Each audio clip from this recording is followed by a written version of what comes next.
They are after our rice production. We're seeing more and more of the globalists and environmentalists are now saying that one of the biggest problems we have before us today is people growing rice. Yes, you thought that that was inoffensive. You thought that that was not going to come under attack, but growing your own food and growing rice in particular is now on the chopping block. We're going to be talking about that, how that's going to have an impact on global production, and how they're going to do it. We've seen their playbook already, so we're going to walk through kind of what's going to happen next as they have now declared rice as one of their prime targets. Before we jump in, this video is brought to you by Genesis Gold. They help people transition their retirement funds out of stocks and bonds into physical metals like gold, silver, and platinum coins. They're your coins. They sit in a bank vault because it's a retirement fund and you're not allowed to hold on to it. But when you receive the distribution of your retirement out of the bank, it's not going to come in digital dollars. It's not going to come in paper dollars. It's going to come the coins that you had purchased that were placed there that are yours. If that sounds like something you want to take care of, you want to talk to Jonathan and his team, they'll answer any questions that you have. Let them know that you came from here and they waive the setup fees. So rice. We have AFP came out with a tweet, but they're not the first ones to do it. The Guardian, which is a UK news source, has come out with this. World Bank is talking about this. All the epicenters of globalist thinking and environmentalist propaganda, they are starting to unify in this message that rice is a problem.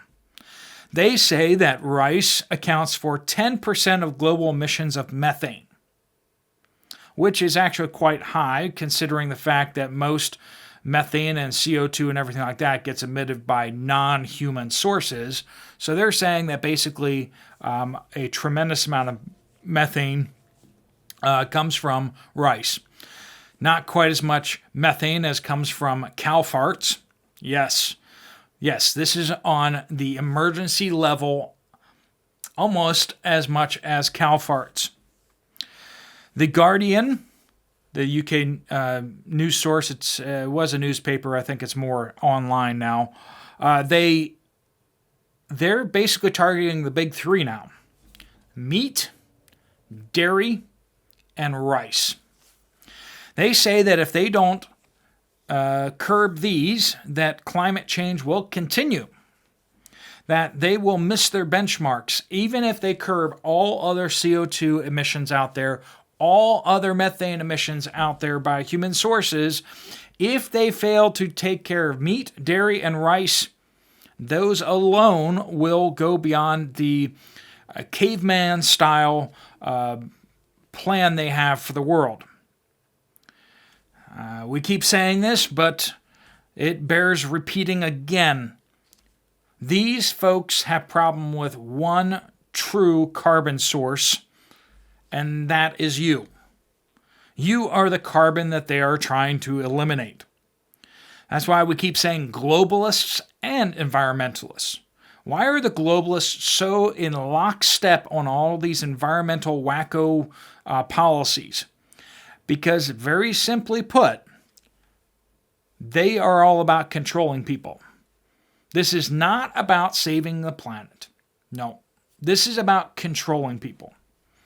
There's a guy that's been buried publicly out there because he discovered that if you dump iron ore, basically like ground up iron ore into the ocean, it creates an algae bloom. And the algae blooms in these dead parts of the ocean would suck in an enormous amount of carbon dioxide out of the atmosphere. Most of the carbon dioxide to oxygen that happens in the world is actually happening in the oceans. And there's a lot of vast stretches of ocean that's basically dead. And if you just take basically just a small percentage of the iron ore that is produced even in just Australia, and dump it systematically in the ocean, which is super easy to do, you could basically solve the whole CO2 problem for tens of millions of dollars. Not tens of trillions of dollars, tens of millions of dollars. It's like a private entity, a private business could basically do this. And the side effects of this are amazing. The algae blooms they did some tests on this. The algae blooms that happen in the ocean because of this create algae, but then the fish who eat the algae creates lots of fish life in areas of the ocean where it's just open water. It creates a whole ecosystem. If we did this in a large scale, so this guy finding that, they destroyed his reputation. He was genuinely trying to fix the problem. He was thinking logically, and he shouldn't have been doing that because it's not about saving the planet. It's about controlling people. 20% of global calories comes from rice. The price of rice has been up recently, and if you've been to the store shelves recently, you've seen prices going up on the retail side of things by several dollars. I believe we're getting 20-pound bags of rice from Walmart for just over $9. Now you're looking at mid $10 range to $11 for a 20-pound bag of rice. This is significant increases in prices. We are seeing that worldwide. 20% of the global calories of everyone around the world comes from people eating rice. But of course, 10% of global emissions of methane come from rice. So you think through that and you go, so actually they're kind of low. Global emissions, and this is kind of saying basically from human sources.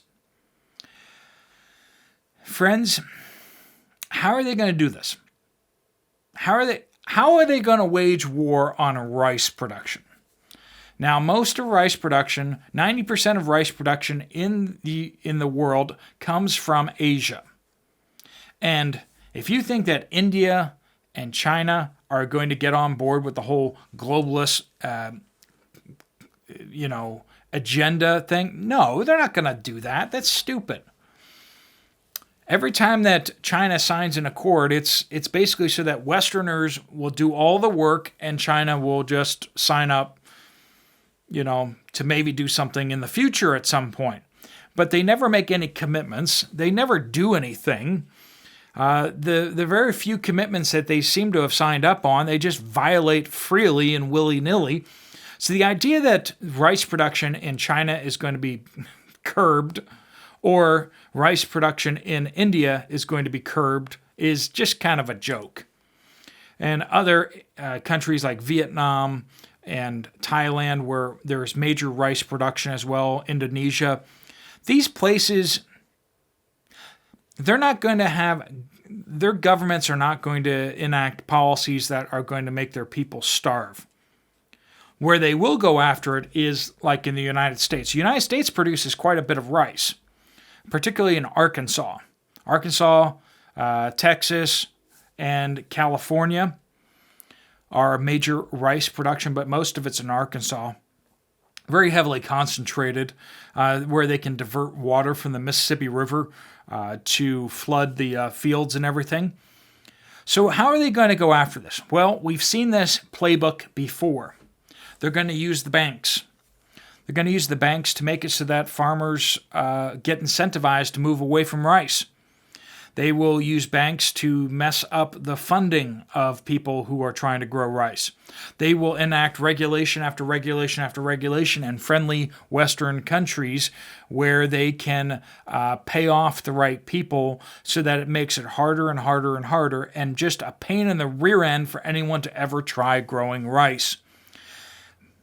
Remember, this isn't about saving the planet, so they don't really care what happens in China. They don't really care what happens in India. Even though 90% of rice is grown in Asia, They're not going to focus on that. Mark my words, they're going to focus on the 10% that's grown in the West and other places in the world. Africa will continue to be the hotbed of test programs for, utopia. And as you can see in Africa, the past 70 years of utopia planning by the UN have worked out just amazingly. We have pumped trillions of dollars of aid into Africa through the UN and everything like that. How are things doing there? It's working, isn't it? They are clearly on par now with Europe and the United States and other countries, developed countries, right? No.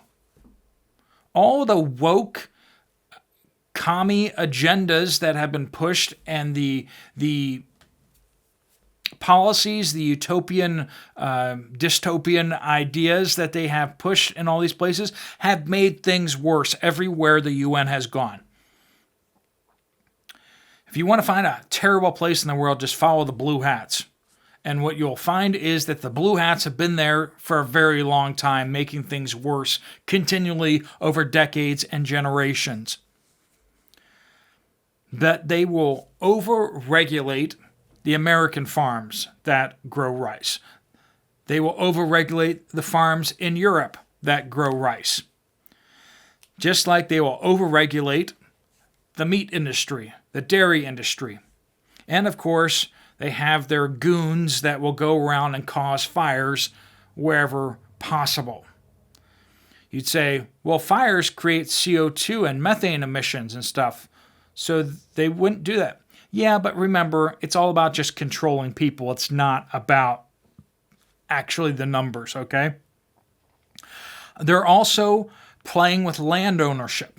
We've seen this already in the Midwest of the United States where Bill Gates and all these other guys are buying up all this land and then they are not using it for farming. They're growing trees. They're not about growing food. They are creating intentionally this food shortage. They want empty shelves because when there's empty shelves and panic, you'll do what they say. We saw this with the cough. People got scared, and what did they do? They started doing whatever the government told them to do. Whatever, like literally the most stupid, absurd things that we were being told. They looked you right in the eyes and they lied to you. Yes, we used to say this last month, but we're going to disagree with that now. And even though it makes no logical sense, we need you to do this now. Or else, people will die. People could die. We don't have any science backing this up. We don't actually have any numbers, but the experts say, friends, they're going to do the same thing with rice. And as they attack the food supply system more and more and more and create shortages everywhere you go, people will panic more, which will allow them to have more and more control over your day-to-day life. They may not be able to convince you, I'm preaching to the choir here because you guys look out and actively seek information and try to think for yourselves, but you're surrounded by people who don't. That's the scary truth, isn't it? You look up and down your street. You look around your town. And we are a nation of suckers who just believe whatever they're told. It was truly scary during the cough to see everyone just went on with everything. Nobody asked questions. They just, I'm going to do that. It doesn't hurt me too much. It dehumanizes me maybe to put something over here. Let's do it to the children. We don't care if it's going to emotionally destabilize them, if it's going to limit their development of speech and relationships. The amount of people who've called it quits with life went dramatically higher, but we're not hurting anybody. Friends, just because the consequences don't stare you in the face immediately doesn't mean there aren't real and deep and lasting consequences to the things that we do. They are waging war on our food supply system. They want food shortages. They want empty shelves at Walmart. They want empty shelves at every other grocery store. And they want to make it so that the only place you can get food is through government distribution centers where they will ration your food based on how much you conform, how well you obey. Steve, you're talking crazy talk. You're going crazy. I would be going crazy, except for the fact that it has been done again and again and again. If you crack open a history book, you know what I'm talking about, folks. Every time communism has come into a country, they used food as a weapon to murder millions. This is not some hypothetical. It is the game plan. It is exactly what has happened dozens of times in dozens of countries. And it's coming here too. They want more control. All right, folks, if you found this video to be useful or helpful, you might want to check out this other video right here from me. If you haven't signed up to the Poplar Report newsletter, we're going to be renovating it even some more, make it even more useful. Some exciting things to come out with that. You want to sign up for that so you can stay connected to this channel as well as get helpful hints. We're talking about getting physical print books that are resources in case power goes out, in case your digital devices don't work. Do you have books? That was the subject of the last Poplar Report, and suggesting some really helpful resources out there. All right, folks, thanks so much for watching. Steve Poplar of the Poplar Report out.